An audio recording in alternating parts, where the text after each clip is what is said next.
Přátelé na Slovensku, velmi srdečně vás všechny zdravím. V čase, který je obtížný pro Slovensko, který je obtížný pro svět, myslím na vás neustále, no a přeji z celého srdce, aby ten vánoční čas byl časem pokoje a abychom si vzpomněli na to slovo písma, že světlo svítí i ve tmě a tmy ho nemohou pojmout. Udržujme to světlo radosti, přátelství, soudržnosti i v těžkých dobách. Požehnané Vánoce a požehnaný Nový rok.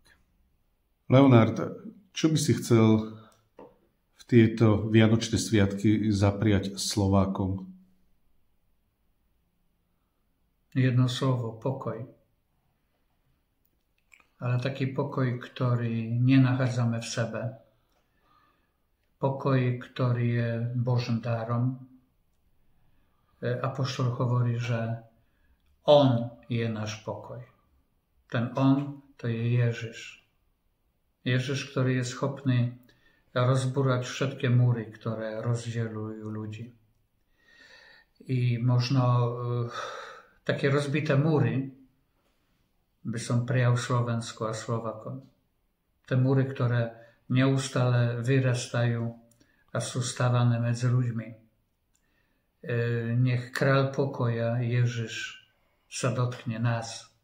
Nech dotkne sa tých studených, tvrdých múrov a nech je všetky povyvraca. To toľko. Pozdravujem srdečne čitateľov Týždňa i všetkých poslucháčov, všetkých podcastov v Týždni.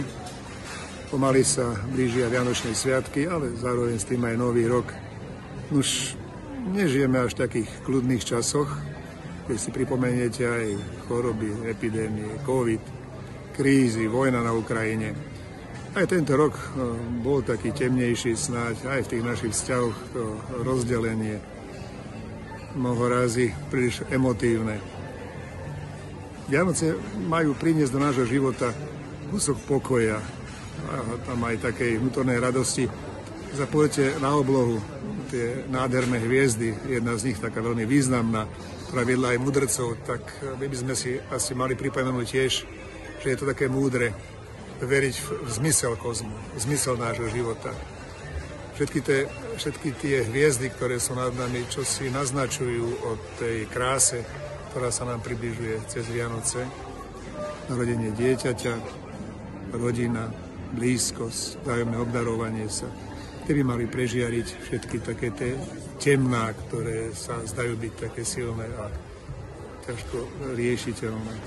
Tak chcem dúfať, že sa tie Vianočné sviatky v tom našom živote prejavia aj v takej osobnej snahe, priemete, že sa budeme snažiť byť ľudskejší, priateľskejší, budeme si chcieť viacej v ústrety, lebo tým ten život, aj ten kozmos sa stáva krásnym, zmysluplným.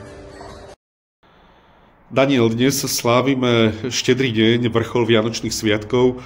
Čo by si zaželal Slovákom, nielen čitateľom Týždňa, ale aj všetkým ľuďom na Slovensku, ktorí si pozrú toto video? No, myslím si, že žijeme v čase, keď znova máme pocit, že tá moc nielen u nás, ale aj vo svete je brutálne amorálna, ide si iba za svojimi vecami, za svojou mocou, kriví spravodlivosť, postupne vysáva zo sveta slobodu. Sme ohrození beštiálnou vojnou, ktorá otriasa základmi sveta, hrozí 3. svetovou vojnou. No, proste žijeme v čase úzkosti a v čase, keď máme pocit, že sme znova bezmocní maličkí ľudia, ktorí nič nezmôžu. A Vianoce sú vlastne pre nás ubezpečením, že to nie je tak. V čase Vianoc císar Augustus, aby si proste doprial ten pocit z moci, urobil sčítanie ľudu celej svojej ríše. A presne v tom istom čase neznáma chudobná rodinka Jozefa Márie s ešte nenarodeným dieťatkom putujú, aby sa dali zapísať. Kto by bol vtedy povedal, že Augustus zostane iba menom v učebniciach, kdežto to neznáme dieťa, maličké, bezvýznamné, ktoré sa práve ide narodiť v maštali, zmení svet. No tak je to. Práve preto, že Boh je prítomný v dejinách, stáva sa, že to najmenšie je najväčšie.